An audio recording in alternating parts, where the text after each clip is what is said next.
Hello everybody, CW here. I want to make another video on another rimfire that doesn't get much publicity. It's kind of a neat one. I got involved with it for one reason. Here in Connecticut, on our state land, we can only use shotguns, muzzle loaders, and rimfires. And a few years ago, the law was changed to allow all rimfires. Let me back up my first comment. 22 long rifle, shorts, longs, long rifle was all that was legal from rimfires, and then shotguns, any gauge, and muzzle loaders, state land. And then they changed the law to allow all rimfires. Well, we do a lot, or used to do a lot, of coyote hunting. We got a lot of coyotes around here.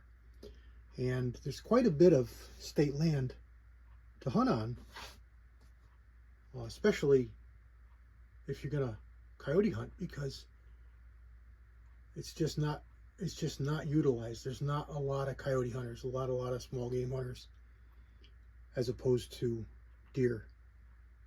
So you're not battling for property. The times of year are also pretty much year-round.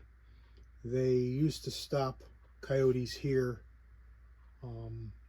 during turkey season.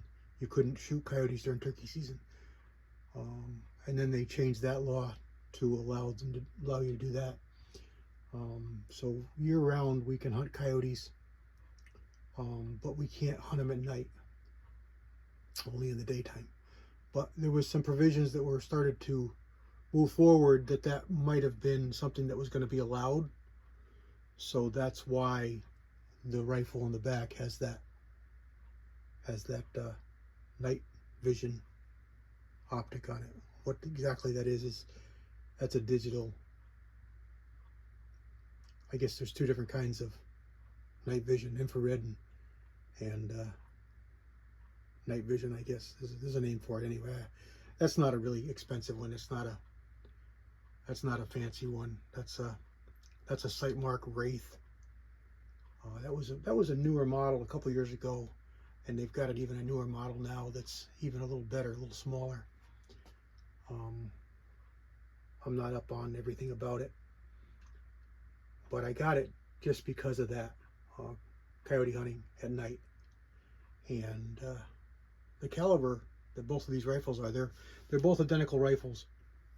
I bought one of them, ordered it and bought it because I couldn't find anybody who had them around here. And then I ordered a heavy barrel, because they make this in a heavy barrel version, and we couldn't get it. And I stopped in a shop, and a guy had the one in the front here for like a song. I mean, I don't even think it was $100, or maybe just over $100. And they're not overly expensive to begin with. I think it was just over $200, 220, something like that maybe. This is called the pencil barrel, the really light barrel. And a lot of guys didn't like them or talked down on them for accuracy. But I'll tell you, it shoots. There's no accuracy problem.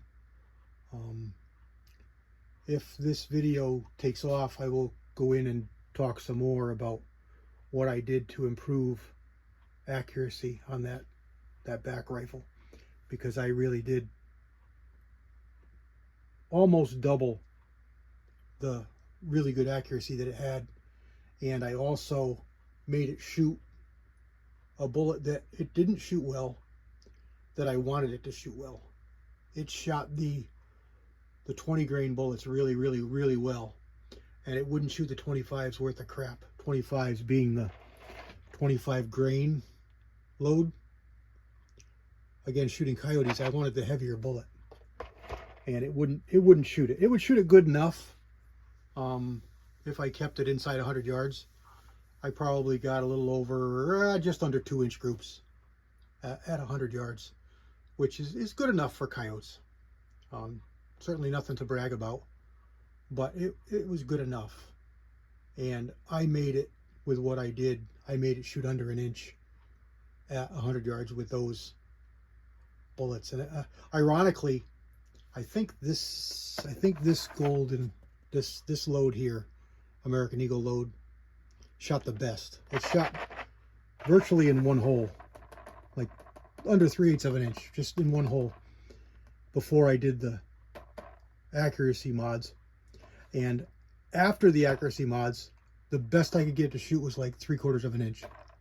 So I actually made it less accurate with this, but still plenty accurate for whatever I'm going to do with it. So let's talk a little bit about it. What I did on this front rifle, and again, they're identical. They're identical pencil barrel rifles. I believe they're 22-inch barrels. They are bolt action. They are a 9-round removable magazine, kind of a cheap plastic version of a 10-22 magazine. They shoot 15, 20, and 25 grain bullets, available from Federal, Hornady, and Winchester. The lightest ones are 15 grainers. That's these here from Winchester. And these are supposed to be going 33. I don't remember the exact velocities I got, but they were pretty close to what they were advertised to be. And this bullet just explodes. This is just a tremendous bullet for varmint. And it's also lead free. So California compliant, I guess. This one here, I bought right after the rules changed for ammunition. Ammunition used to be hazmat, and it changed to not hazmat. So whatever that time was, I found these, and I found them for a crazy, crazy, crazy good price. I want to say something like $7 or $8 a box for this stuff. So I bought like 20 boxes of it. And it shoots really good. Something else about these, I haven't been able to confirm it, but it makes sense because I know the history on this. This is manufactured by Winchester. Winchester is the only maker, the only manufacturer of this ammo. Yes, this says Hornady. Yes, this says Federal and Winchester. But Winchester is the only one that makes this. This is from a blank that Winchester has for nail sets for the carpentry construction industry, for shooting nails or pins. That's where this case came from. That's why this is what it is. And I'll pull out a 22 mag and a 17. I think I've got some 17 HMRs. I don't have a 17 HMR gun, but I think I have some ammo. I know I have some WSM. It's the same diameter bullet as the 17 WSM and the 17 HMR. It's just different weights. But again, velocity. That light little 15 grain bullet over here is supposed to be going 3,300.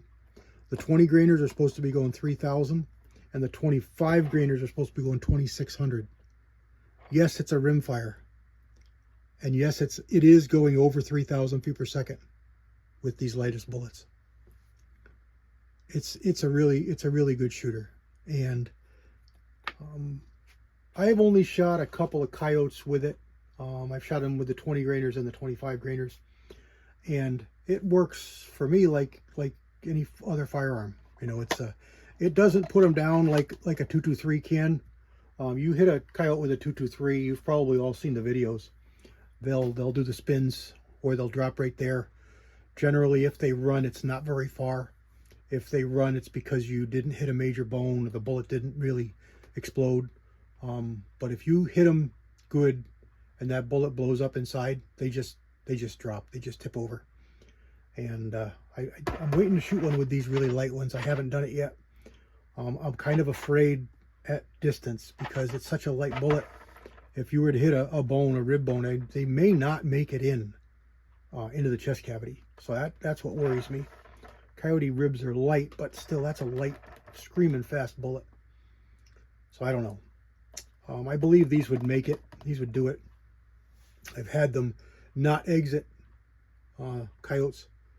The 25s pretty much always get some kind of exit. The couple of dogs that I've taken with it. They look the same. The tip on the 25 grainers is a slight different color. It's a gray. It's a gray color, silver gray color, as opposed to the red. And then it's a little bit different between Hornady, Federal, and Winchester. They're like a maroonish color on some of these. I can't get this box open. And they're a redder color on others. See, there's the Winchester. It's a redder color, and you can see there's a different color. So there is some difference in the bullets between the manufacturers, and they do have a head stamp of what they are. Like there's a, I don't have my glasses on. My glasses on here. What does that say? I can't even read it. Let's see if I can read it through this camera lens. Or maybe you guys can read it. I can't read it. I'm sorry. But it does have a different head stamp for the different manufacturers. The Winchesters will be a Winchester. I'll show you that here right now. Oh, this is a Federal.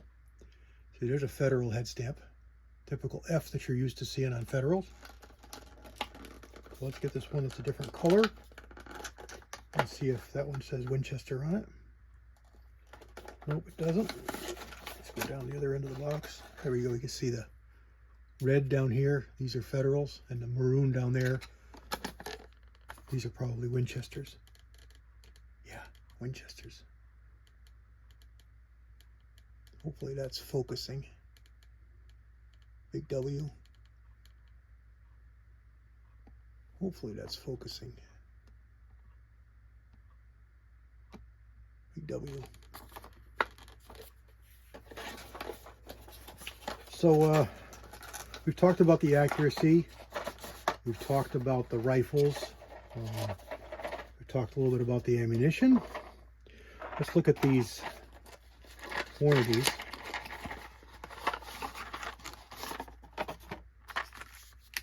This is a Hornady with the Hornady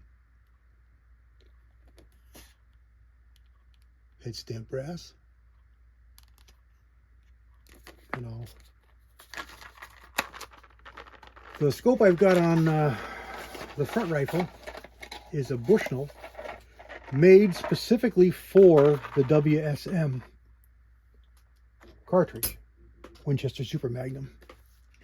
And I'll show you here.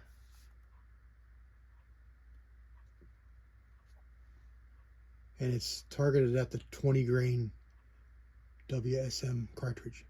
And it's got some little ticks in it. And it says it goes out to 350 yards. I've only shot it to about 260. We only have a 200 yard range. So the backstop is what I go to. Adjustable objective for parallax. It is a free floated barrel, but these stocks are absolute crap. I mean, they're absolute crap. You know, there's nothing to move that. There's my pinky finger. Nothing to move that. So you got to be careful when you hold them, the way you hold them.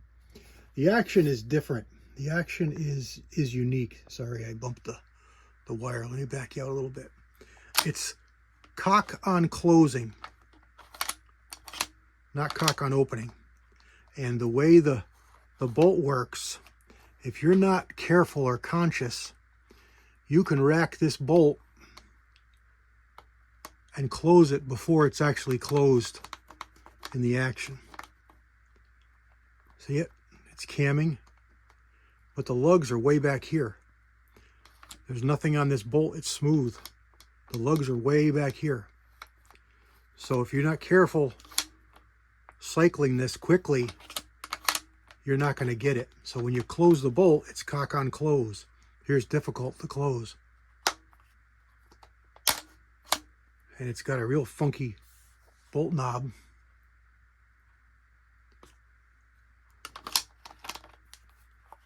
And on this gun over here, I've changed out the bolt to a different style that I like better.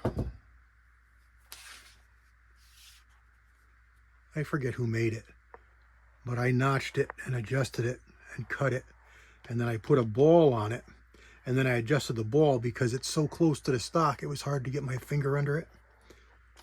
So I adjusted the ball, I ground it all down. It's metal. I ground it all down to work. And what I've got on here, if you can read it, let's see if I can zoom in for you. I've got an EGW scope base on here. Not that you really, where'd my zoom go? There it goes.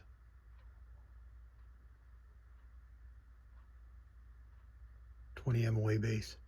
I did it more because of the base requirements for this optic. They're designed for an AR. So there's not much eye relief, and your eye needs to be right up against this. It's digital. So you don't look through this scope. You're looking at a video screen when you look through here. So it's got batteries in it. It does have the ability to plug in external. There's your chip for video, because it will video. There's your charging cord, so you can use an external battery on this. And it's got a pick rail up here to put your light on, and here's some of your controls for inside the scope, how it works. It's got a really neat way you sight it in. Works really good. But I took and put a cleat down here, and then I put the illuminator, which is required for this night vision setup, down here. And I don't think I have any videos anymore. I had some on my old channel, but I believe they're gone. But I'll look and see if I can find any. And that one gives you a better example of the camming action on that. That's difficult to close. And here's the magazine. Like I said, it's a good size magazine, but it's all plastic. And it's a little bit of a bugger. You got to make sure, like you think it's in, it's not in. You'll have a misfeed. You got to make sure it's in until it clicks, and then it's all right. So here's, does it say anything on here? No, it doesn't say anything. Sorry, I bumped the camera. I don't think it says anything else on here. Site mark Wraith. And there's the, some model numbers. And it does have a zoom. I put a big knob on it to zoom, make it easier to do. And this rail, again, it comes with one that's right here. This is a rail to extend it backwards to be used on a bolt action, because your eye is going to be right up against here. And it works really good. And really quickly, what I did to accurize this was I bedded this, I strengthened this stock. This stock is very rigid now. There's no movement at all with this stock. It's very, very, very rigid. And then I bedded the full length, because it's a pencil barrel. I didn't float it anymore. I full length bedded it into the stock, almost gluing it in. There is no recoil lug, but I used these ribs that are in the barrel as my recoil lug. So those are bedded right into the stock. And I took some tips from Cave Dweller 1959, and hopefully he'll see the video, because he does subscribe to me and make some comments, because he used this and he liked it at first, and then he had a couple failures on coyotes, and he kind of swore off it, so he doesn't use it much anymore. And there we go. Talked about pretty much everything about these that I can think of. Post me up some questions if you want to know more, and post me up some comments if you want to know more about it. Like range, I can get it to the range when I do have a chance finally to get to the range. And here's a rod. It's 17, so you want to make sure you have a dedicated rod, because most of your cleaning rods aren't going to work. 17 being much smaller. And this one here I don't use as a cleaning rod. I cut it off. This is because the extractor in these things frankly sucks. And more often than not, I've had cases stick. They don't split. It's not really an overpressure thing that I can see. The cases look fine, but they stick in the chamber just a little bit, and the extractor is not sharp enough, not strong enough, a weak spring, I don't know. But my back gun is worse than my front gun. So I just bring a rod. It's no big deal. I slide it right down the barrel. I store it right there in the barrel. No problem. It goes in the gun case. It's always with the gun. And if I do have a problem, I've got the rod. Pop it right out. It doesn't come out hard at all. It's just easier to use a rod than to stick a knife or something, screwdriver, in the chamber. But you could do that as well if you had a nice small little, what they used to call those little bitty plastic handled screwdrivers with a clip on them. You could put them in your pocket. There's a name, I just can't think of it. Those will almost work every time too. And there we go. The Savage B-Mags in 17 WSM. Morty's got some snazzy looking boxes. There you go. Thank everybody for letting me do this video. There's a price on ammo. This is an older price. Probably a little more money now. Gets my mind off of everything that's going on. Post me up some questions and let me know if you'd like to see some shooting and some accuracy, and hopefully I can get out and shoot these and shoot a lot. I got a lot of range footage I need to make. I got a lot of firearms that I've loaded ladders for, and I've changed scopes on, and I got a lot of range time for things to do. So there we go. 22 minutes you won't get back. Sorry. God bless everybody. CW out.